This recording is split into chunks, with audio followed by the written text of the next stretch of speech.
Ay, sir. Ay, Daniel. Sir, yung susugan ko lang yung tanong ni Tita Selly, yung sa price cap. In case lang, doable ba talaga ito, sir? Tsaka baka magkaroon ng, di ba, baka magkaroon ng effect naman doon sa mga oil company. Oh, And yeah. kung sakali man, sir, magkano yung nakikita nyo Oo. sa price? Tama ka dyan, no? Kaya sabi ko nga last resort eh. In fact, hindi dapat gamitin yan on a regular basis kasi ang effect naman yan, walang magbebenta. Magkakaroon tayo lalo ng shortage. No? So, yan, malaliman na pag-aanalisa yan kung kailan mo gagamitin. Normally, ginagamit yan kung napakabilis ng pagtaas ng local prices, ha? Local prices. At mayroong mga nag-hoarding, mayroong nagpa-profiteering. So, ginagamit yan sa ganyan. In fact, ang Korea, ganyan ang ginagawa nila eh. Meron silang price cap ngayon. Thailand, may price cap rin sila. No? Pero ang price cap ng Thailand and Korea, merong reimbursement. So, ibig sabihin, kung ang company ay pinigilan mo tumaas ang presyo, gobyerno ang sasagot doon sa pagtaas. Sa atin, wala kasi ganyan. True cost tayo eh. No? So, kaya dapat pag-aralan mabuti kung kailan mo i-impose yan. Pero ang punto ko naman, nasa may kapangyarihan na ang Pangulo dyan, lalo na nung in-implement na yung executive order ng Pangulo. So, meron na siyang power to do that in case lang na talagang tumaas pa ng todo-todo yung presyo. Sir, tungkol naman doon sa yung sa sinasabi niyo sa Bayanihan 3, nakikita niyo ba, sir, parang ano yan, parang style nung COVID dati na mamimigay din talaga nung and magkano yung ayuda nakikita niyo? Um, ang range kasi namin ngayon medyo malayo, no? From a low of 60 billion to a high of 400 billion.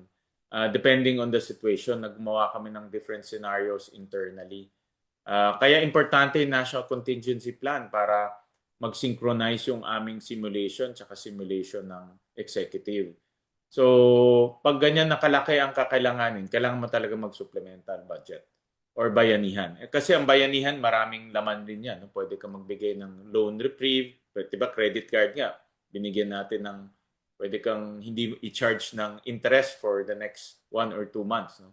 So, maraming components yan na pag-aaralan mabuti. But in short, ang kaya ino-open up namin yung possibility kung hahaba ito at kakailanganin ng maraming pondo, kailangan tayo mag-supplemental budget. Sir, ito lang, yung kasi 'di ba may mga restitution pa na ongoing dun sa flood control. Nakikita niyo Mm. ba na maganda ring maging source of fund dito, sir? Nakita ko mga 600 million yung nalikom na ng DOJ.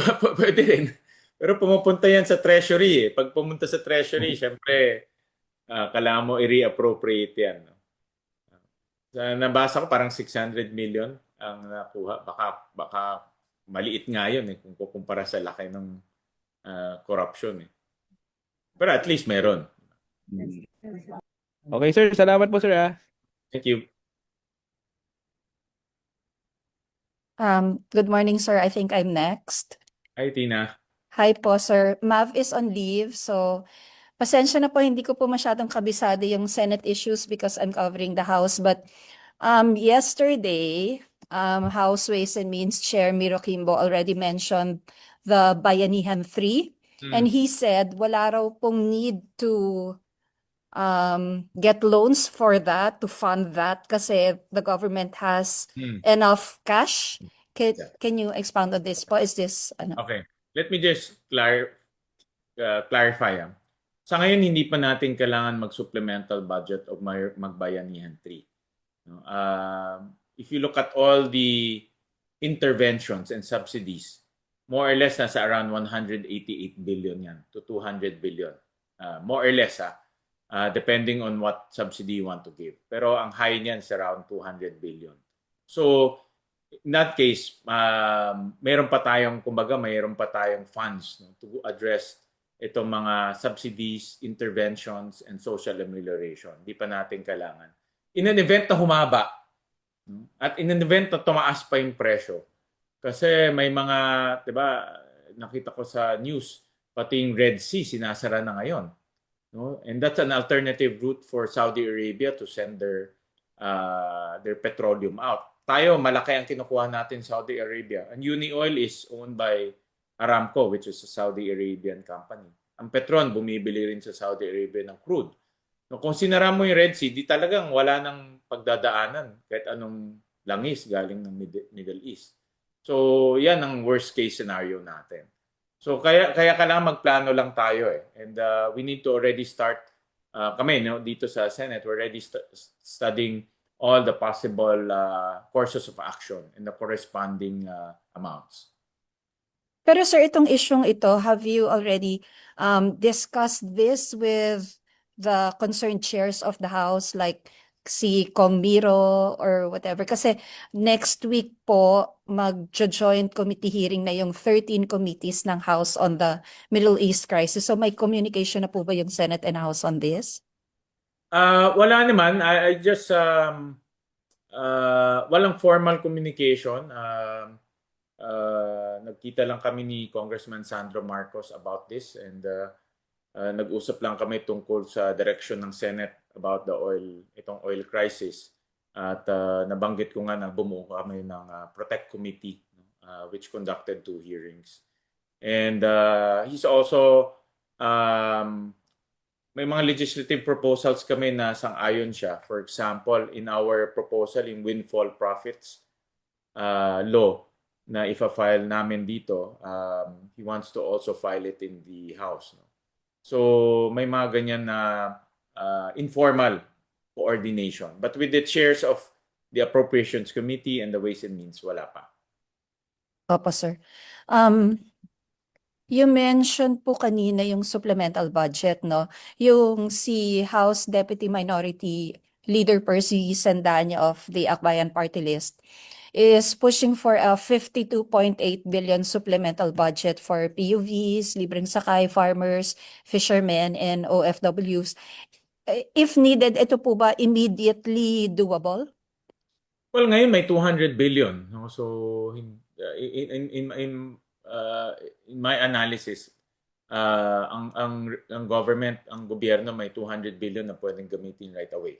No? So kung kailangan more than 200 billion, ang threshold ko kasi 200. Pag kailangan more than that, then we need to do a supplemental budget or a Bayanihan 3, whichever the case may be. So yun ang threshold na tinitignan namin. Mhm.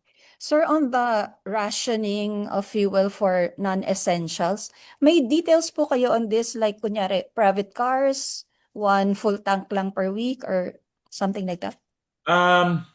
It's very hard to for us no, sa legislative, it's very difficult to come up with an appropriate mechanism. Pero i-pull out ko lang yung ano ko. Meron kaming study na ginawa. Ginagawa ko. So, for example, Tina, i-pull out ko lang dito. For example, if we want to extend by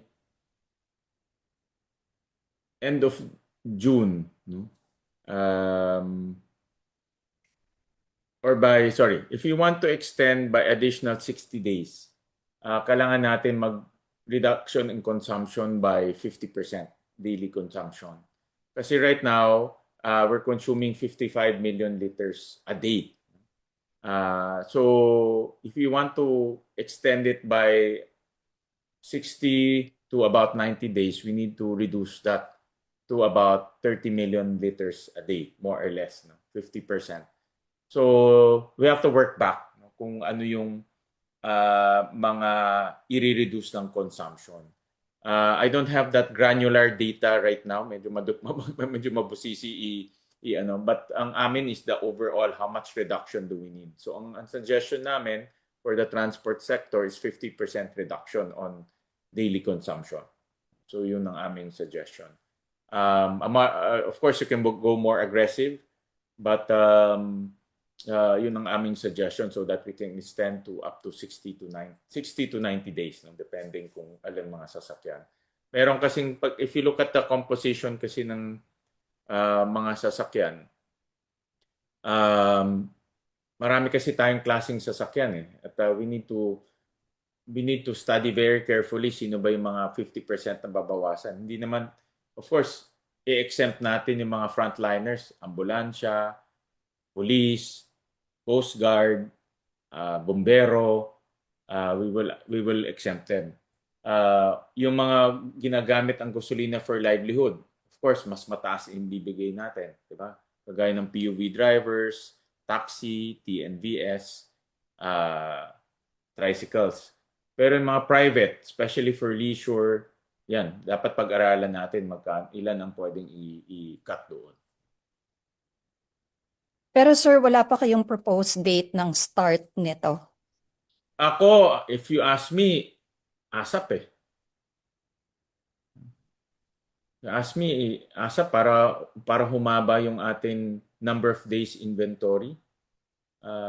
When I say ASAP, pag-aralan na natin, how do we monitor? Kasi may mga administrative yan, Tina. For example, on the gas station level, paano mo ma-monitor kung sumusunod sila o hindi? Number 2, paano mo ma-monitor kung nag-hoard yung isang sasakyan o hindi? No? So may mga ganun na administrative